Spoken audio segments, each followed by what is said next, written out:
For exclusive podcasts and more, sign up at patreon.com/partnersincrimemedia. This week's Law & Order Marathon winner is Kelly Aiden of Superior, Wisconsin. Kelly will get a marathon decal showing she watched 26.2 hours of her favorite crime show. To be next week's winner, sign up at lawandorderpodcast.com. I'm Kevin Flynn with Rebecca Lavoie and Teddy Lavoie, and these are their stories. You think you know who did it, but you don't know who did it. Law and order, law and order, law and order.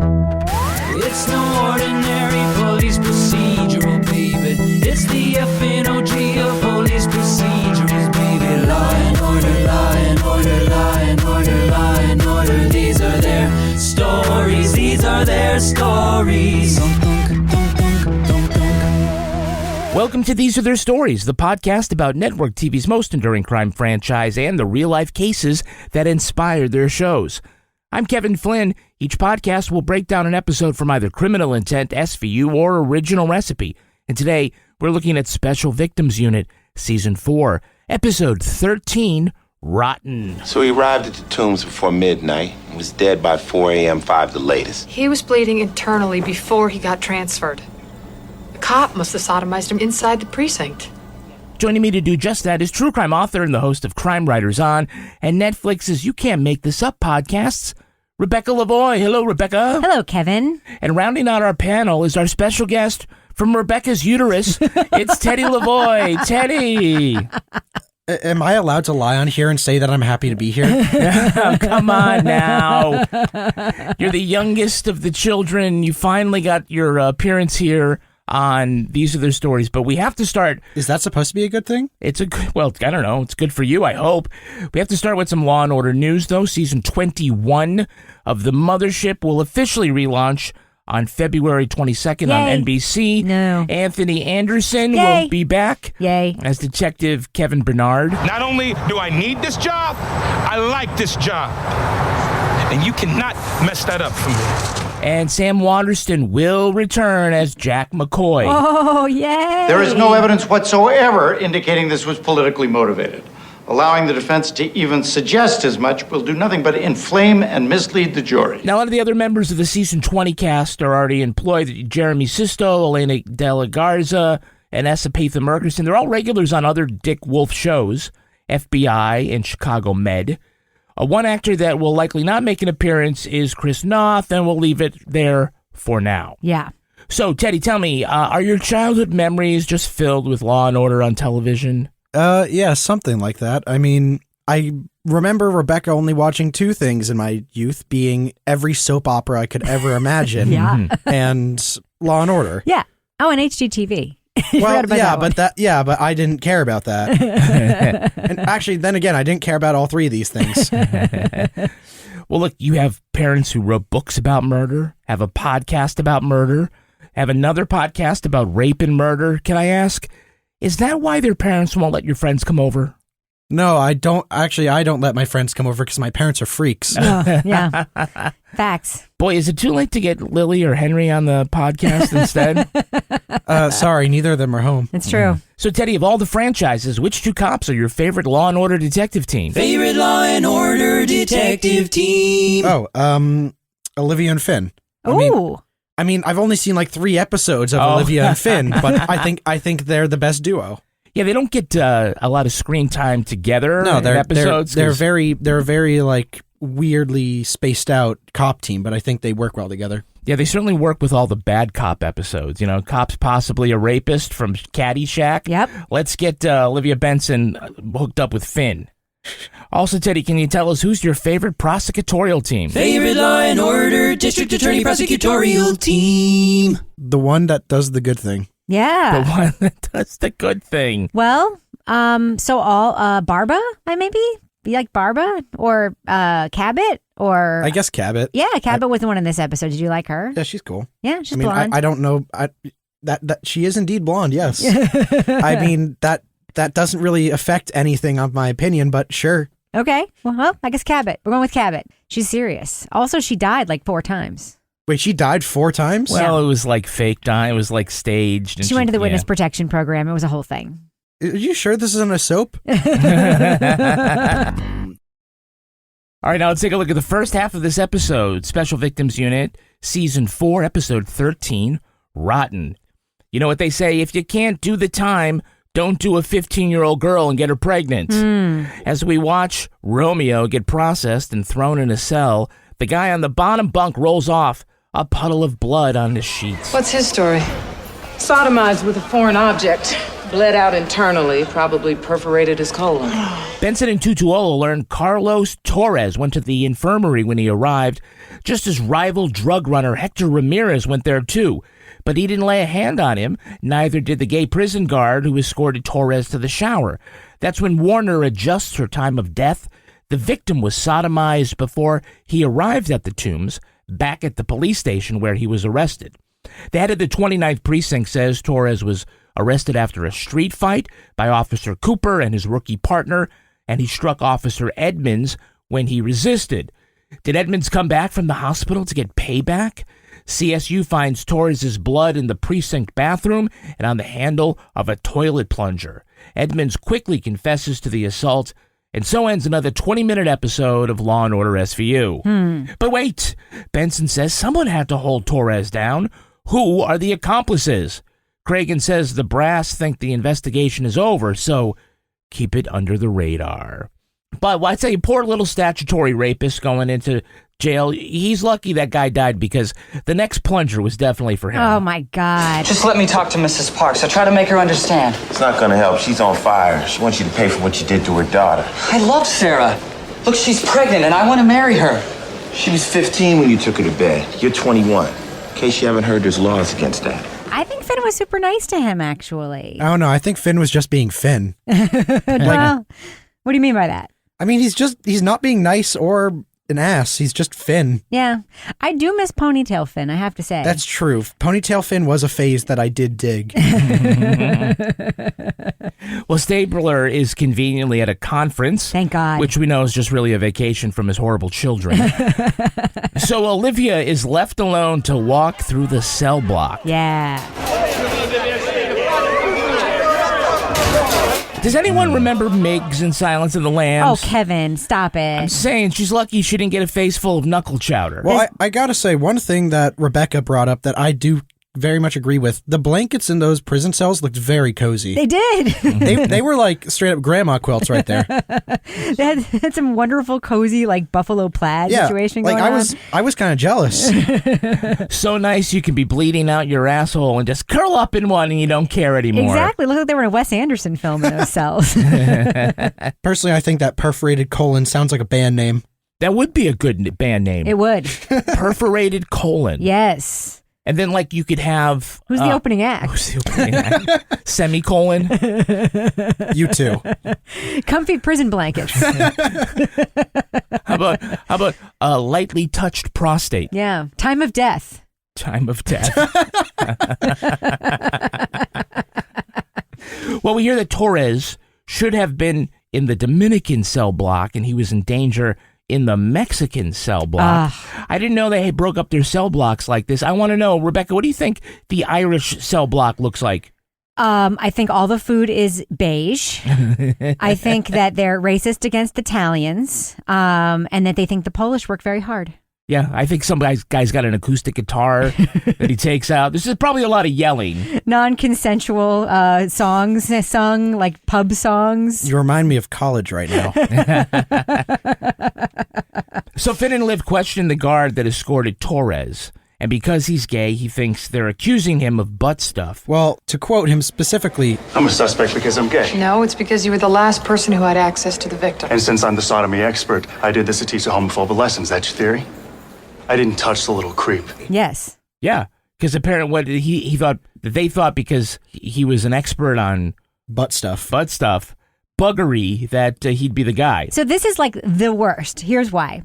This would be like if a woman inmate were assaulted. Mm-hmm. Yep. It would be like accusing every male guard because they were a man, right? Mm-hmm. Or if there were a woman at this prison, it would be like accusing her because she was a woman. Like, this is the most homophobic thing. Like, it had to have been him because, you know, if you're gay, it means you're attracted to Every man. That's not originally why they were questioning him, though. They were questioning him because he was the last one seen with him when he was taking him to the showers. Also, because he's gay. I mean, no. That was a side plot, but the main plot was the fact that he took him to the showers. Yes, but also because he's gay. So, Rebecca, you're saying that the writers threw that in? Yes. Because I'm not saying Benson and Fin are homophobic, although we do learn later that Fin has to get over his little bit of homophobia when he finds out his son is gay. However, I'm sorry? It's the writers we're talking about here.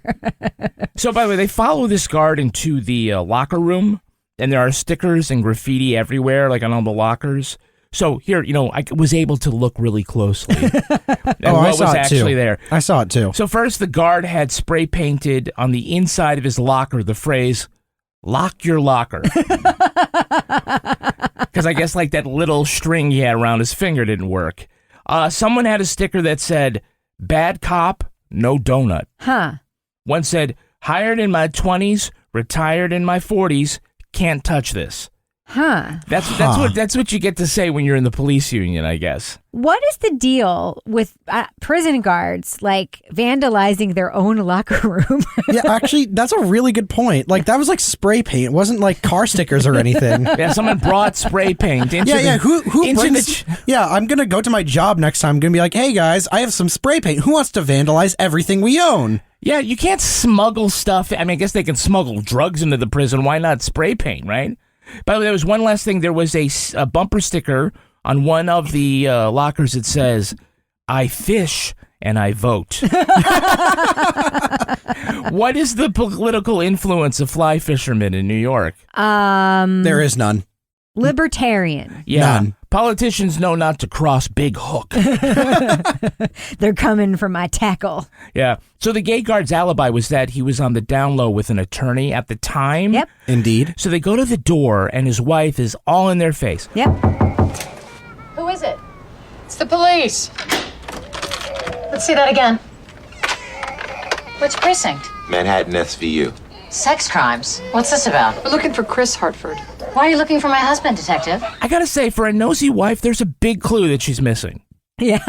Yeah, actually, that's a good point. I didn't think about that. Yeah, the lawyer also says, We get together when my wife's out of town. It's not what you think. it's not what you think. You're secretly having gay sex and your wife doesn't know about it. Oh, well, then it is exactly what you think. All right, we have a couple of Hey, It's That Guys. Yeah, we do. Hey, it's that guy. Can you tell me who's playing Dirty Cop and Trash Can Anthony Michael Hall, Les Cooper? Oh, you mean Daniel Craig stunt double? There was a street brawl outside the club Rendezvous. It's a trouble spot. 4-sector cars showed up to disperse the crowd. Torres got caught in the mix. That's Terry Serpico. Terry Serpico, yes. You know him from The Breakfast Club, 16 Candles. No, you shit, don't. No, that's Anthony Michael Hall. God damn it. So to date, 13 Law & Order Universe appearances. He's currently playing the role of Chief McGrath, Liv's new boss who wants her to just investigate real rapes. Rebecca, what's your take on Chief McGrath? I hate him. Next question. Okay. He owns a Mercedes. Bad person. Yeah, Yeah. This guy has played so many different characters on the show. It's like amazing to me that we are supposed to believe, first of all, that he's now like Liv's boss. I mean, he's so recognizable, and we've seen him so many times on this show. It's ridiculous. Well, he was a regular on the TV show Army Wives. His dad was a colonel in the Army, so he was kind of an Army brat himself. He also twice appeared on the show Oz, which also starred Chris Maloney and J.K. Simmons, who plays Skoda.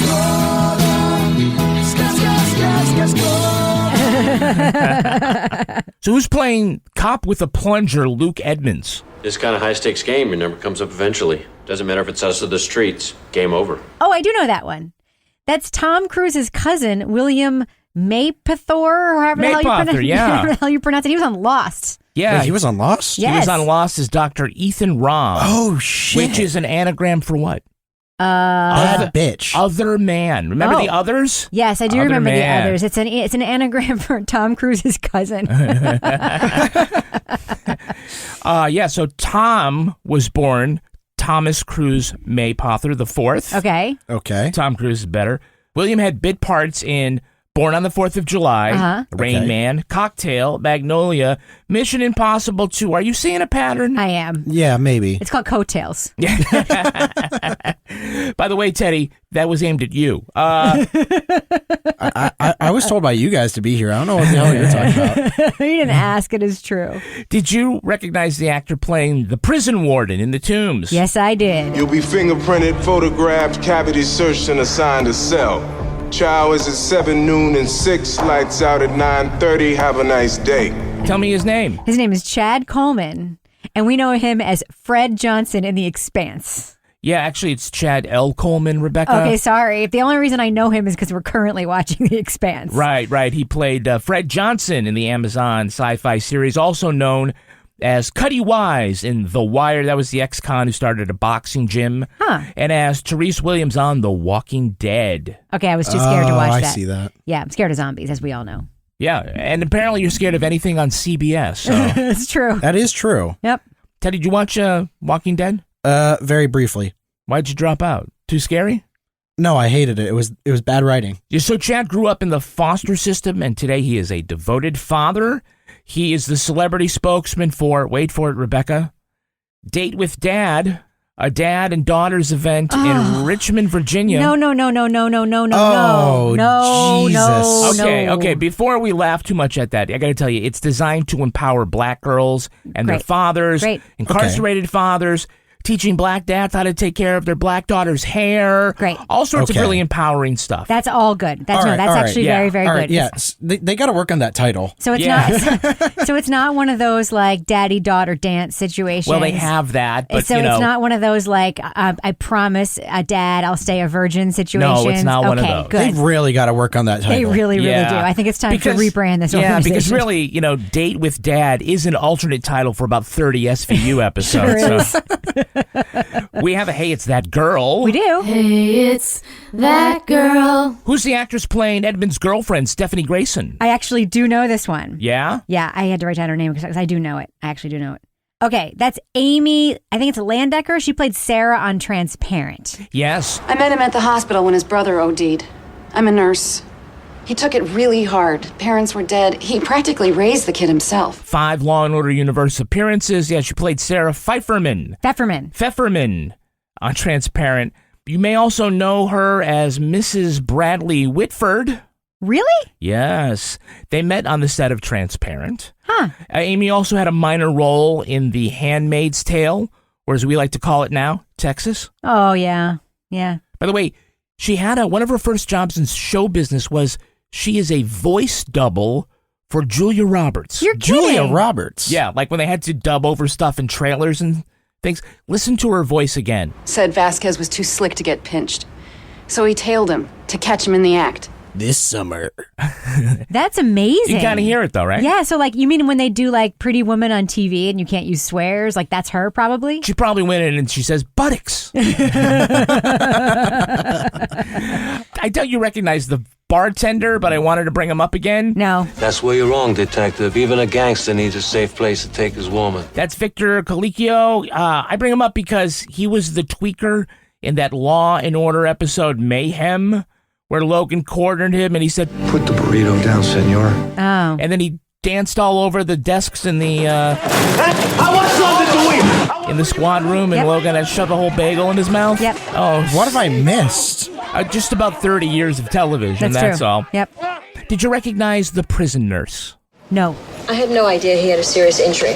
And when he came in for vomiting, I checked his vitals. He had a slight fever. I thought he had a flu, so I gave him some Pepto. He said he felt better. That's Joey Lee, sister of Spike Lee. Really? Wait, what?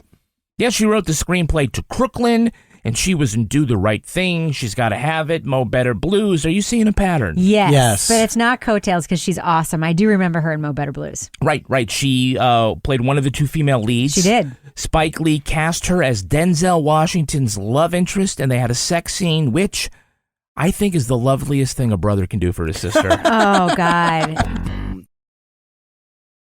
All right, Liv and Finn track down Cooper and his rookie partner, Grant. And they're doing the most typical cop thing in New York City.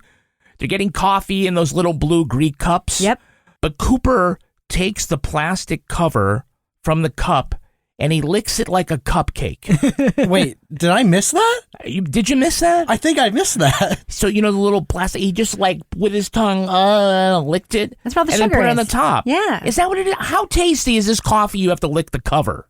Maybe it Not was the bottom of the cup, the top of the cup. Okay. One thing I'm wondering is, in all places, why would you do this in New York? Is he licking the top of the cover or the underside of the cover? Well, the underside of the cover. There. Huh.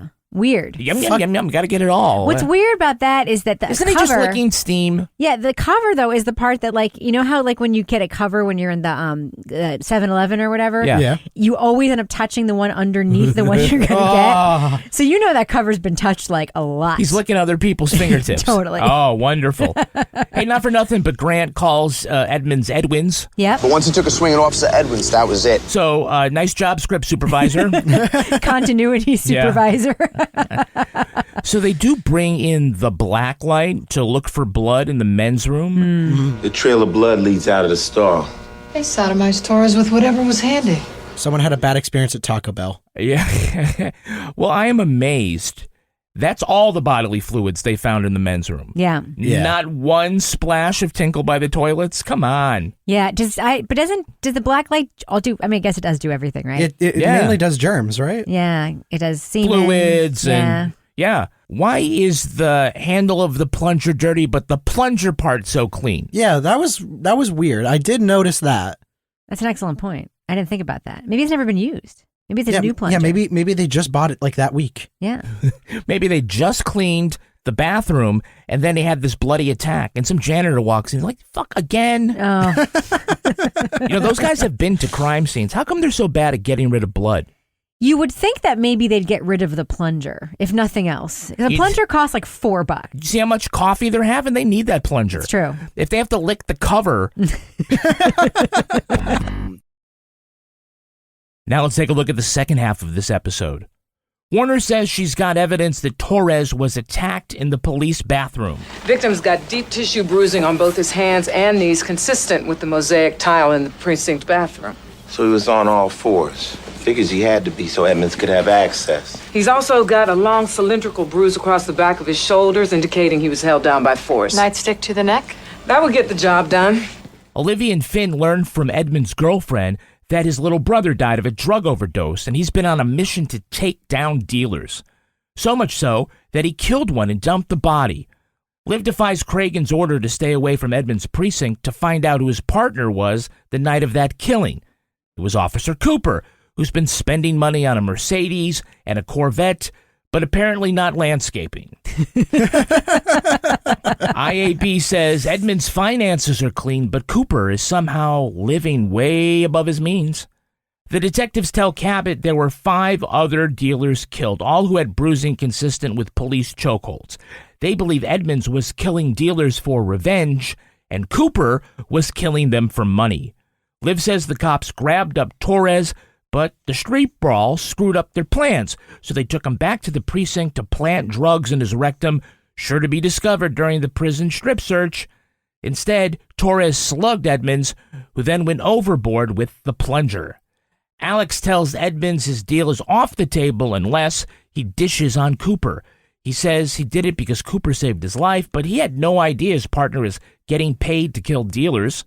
Faced with the death penalty, Cooper says the guy paying him is Hector Ramirez, Dun, dun, dun. the drug rival they met earlier in prison. Meantime, in a different cell, Edmonds hangs himself, unable to face the shame of what he's done.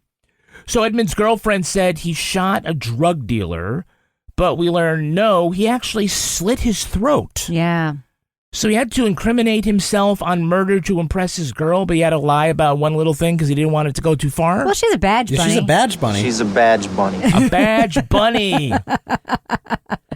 She wants that blue dick. Yeah. Oh, God, don't say that. I just can't believe that's a thing. That would be a thing. Like a woman who just wants to date cops. That's a thing. Yeah, sure. It is a thing. I've just never heard the term badge bunny, and it's a great term. Okay, that's a thing? There are women who just want to date cops. Sure. Yeah. Yes. Really? Yeah. What kind of women just want to date cops? Bad women. I mean, weird. Women who like handcuffs. Weird.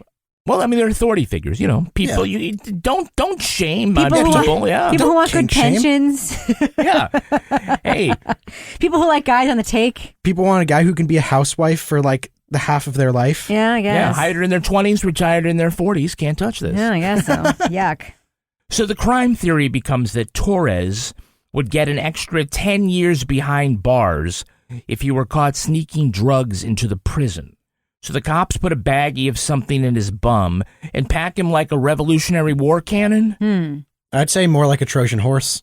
Like a Trojan horse? Yeah, I mean, so they just want him to get more time in prison because he's a dealer? That's the whole idea? Yeah. I think so. It seems super Why elaborate. don't they just like put the drugs in his pocket, like more drugs, and just like thinking about better charges? Or like, why wouldn't don't- that be easier? Or why don't they just say, hey, we just searched this guy. There's more drugs on him. It's exactly right. Like, why don't they just do that? Well, I don't know. By the way, how deep do you have to put it in? Just deeper than a finger, right? Yeah. Yeah. Yeah, you don't have to like put it all the way into the prostate or something. No. Well, the prostate's not that far in. No, it's like no. just inside. I don't think you know your anatomy very well. I haven't had that test yet. So. You poor thing. Benson pressures Edmonds to testify against Cooper, and he says, well, you'd never testify against your partner. And she lies. He betrayed you. You wouldn't testify against your partner. Don't throw that blue wall crap at me. If he did what Cooper did, you bet your ass I would. Oh, come on, bitch. You've seen him do all sort of crazy Yes. shit. You've never said That's anything. true. So there's this whole thing in this episode where she's like, bad cops are the worst kinds of criminals. Mm-hmm. And meanwhile, she breaks like 4 of the rules that her boss gives her just to get this case closed. Well, not just that, but her partner is like the worst cop on television. That's true. Mm-hmm. I mean, not as bad as Sipowicz, but really, really, really bad cop. And like, she's so on this crusade. And so is Finn, by the way, so on this crusade to like nail these bad cops. And we have seen in later years, including this past season, not the season we're in now, this past season, this whole thin blue line bullshit where everyone's like standing up for each other. It's true. Bull fucking shit, Olivia. Bull fucking shit. Yeah, suppose your partner ended up shooting 6 people over 12 years. Would you stand by him? Absolutely not. But he's a good cop. He's good police. He does his job well. He does his job Just well. shooting 6 people, apparently. Yeah. Listen, this was leather jacket Liv. This is a whole different version of Liv. Oh, you're right. Short hair, leather jacket, whole different version. Is this pre-child? Yeah, this was pre-longing. Pre-longing. So they confront Cooper about his crimes. They want whoever's been hiring him. Your cooperation is the only thing that stands between you and the needle. So I'll take my chance with a jury. I'll take my chances with a jury. What? The high-risk legal position that without a videotape an all-white jury would convict a cop of killing a Dominican drug dealer? Or 5 of them? Go ahead, roll the dice, my friend. Roll the dice. Can we just talk about the number of time execution is used as a threat in this episode? I think you mean the needle. So much the needle. The needle is just like invoked over and over and over again. And as someone watching this, when did this drop? In like 2003, something like that? Yeah, something 2003, like that. yeah. And as someone who knows that like the death penalty in New York is over like a year or 2 after this, I'm like, guys, you can threaten this all you want, but it ain't gonna happen. Well, even Hector knows that. Death row is just geography for me, Mommy. You're gonna be crying like a baby when you take that last walk. I'm gonna have to wait 10 or 15 years. A lot can happen between now and then. He says a lot can happen. In a couple of years. In a couple of years. Yeah. Also, this wasn't the first appearance of Mr. Mariska Hargitay, was it? Because he shows up in this episode. Oh, no. That's, you're talking about our repeat offender. Repeat offender. Peter Herman. Yeah. Mr. Mariska Hargitay playing, Trevor, what's his face, the defense attorney. No, Yeah. this is about his 6th or 7th time. Yeah. right, him. You better have other testimony besides my client's ex-partner. And is he playing the same defense attorney here? He plays the same defense he's the attorney. same guy. Same Yeah. defense attorney who also helps Olivia with her adoption later? Yes. Yes. And then when she's thrown in jail, accused of, when she's set up for a murder, Yeah. he comes in, Helps with the, yeah. He's in a utility knife, that guy. He can do anything, really. Well, he's like, what are you doing today, hun? Yeah. I'm going to work at SVU. It really, really is incredible that they have not put them together on the show. It really is. That is true. Because he's ubiquitous. He's everywhere. He really is. He's everywhere. You know, he's still on here. We're in season, 23 now of SVU. And when they got to the 500th episode, they had a very special one in which Liv spends the night with a guy. And then the next scene, we see Peter Herman there as this attorney talking to Liv, and I'm thinking, he's going, that guy fucked my wife. Yeah. That guy fucked my wife. So here's the thing. Peter Herman's been in a lot of episodes of SVU. Are we sensing a pattern here? Am I allowed to say that Warner is really hot in this episode? Yes. You can say that. Okay, Warner was really hot in this episode. She was. She looked incredible. She looked fantastic. Especially the second half of this episode. I felt like she was just coming from her day job at As the World Turns, like in full As the World Turns makeup. So I don't know if you know this, Teddy. At the time she was on SVU, she was also on a soap opera called As the World Turns, playing a lawyer. I inferred that, yes. And she was doing both jobs at once, and it was incredible. She was on CBS by day. Yes, that was one CBS show I watched. And NBC by night. It was pretty amazing. Wait, really? At the same time? The same time. Also, why was Warner there before Olivia when the guy hung himself That's in a good prison? question, Like, why was she just there? Suicide. He leave a note? Guards didn't find one. Hasn't been dead long. An hour, maybe 2. That's a very good question because Olivia was already there. Yeah, Olivia was at the prison, and Warner's just like, I'm here first. Like a genie. Yeah, he said time of death was about an hour ago. It's like, really? So you hopped on the express train? All right, let's take a look at the real-life story that inspired this episode. It's time for Rip from the Headlines.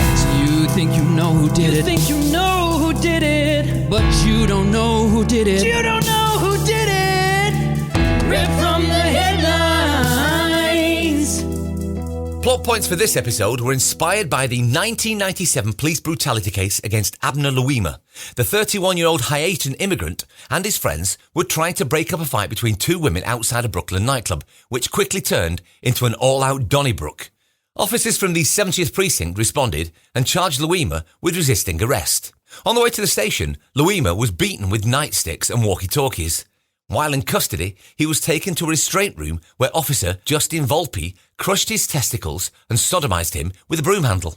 When they took him to hospital, police said the severe injuries to his bladder and colon were from abnormal homosexual activities. It required 3 operations and 2 months in the hospital. Nurses suspected the injuries came while Louima was in custody and reported it to Internal Affairs. Volpe pleaded guilty to federal charges of violating Louima's civil rights and was sentenced to 30 years in prison. An officer accused of helping Volpe had his conviction overturned, but served 5 years for perjury. 3 other cops were found guilty of covering up the assault, but those convictions were reversed in 2002. In 2001, the city of New York settled with Abner Louima for almost $9 million.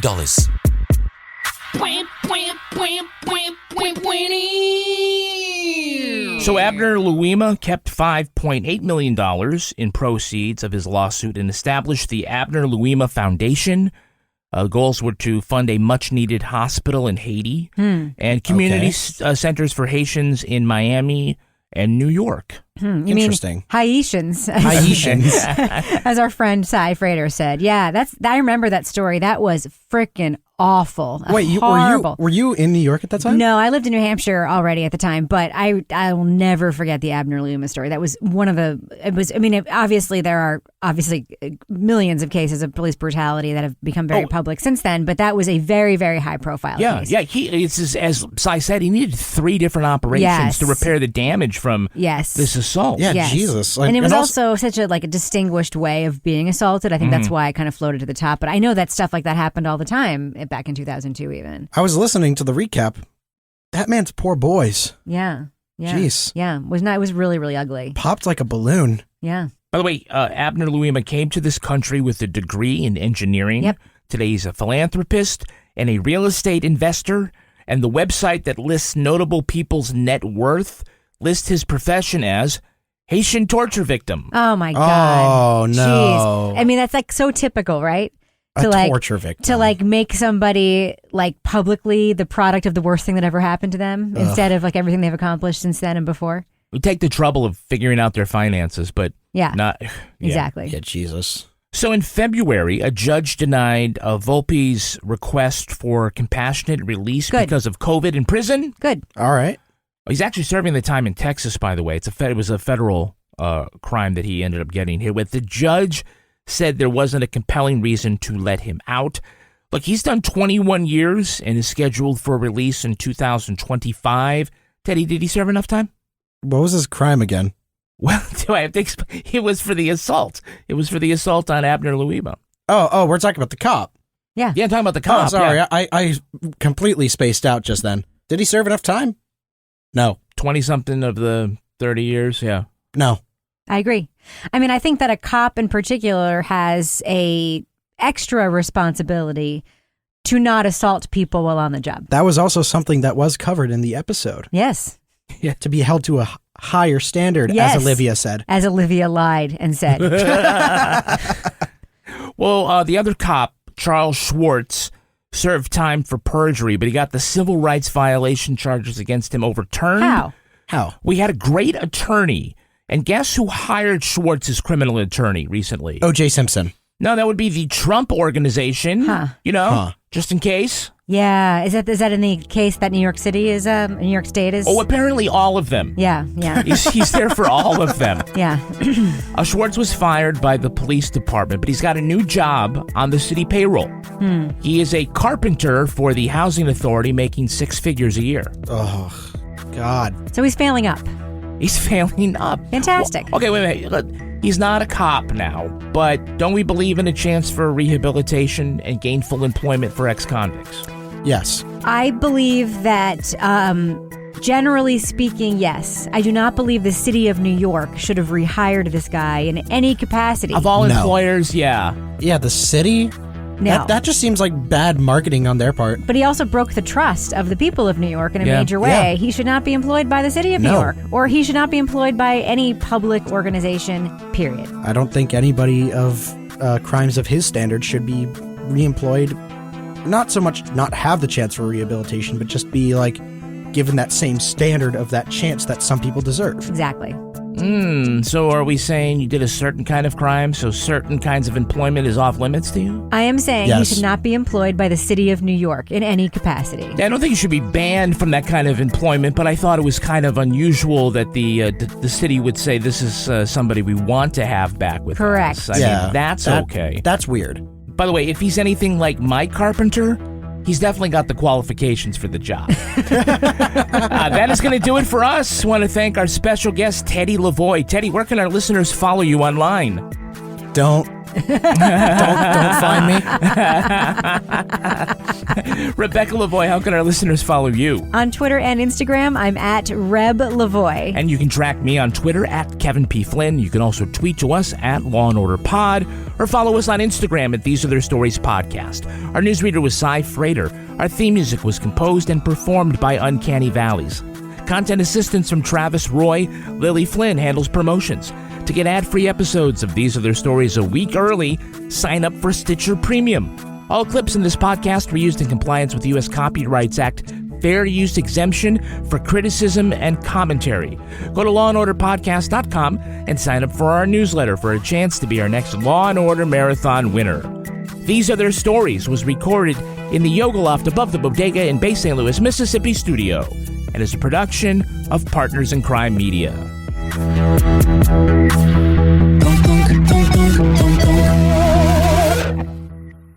Partners in Crime Media.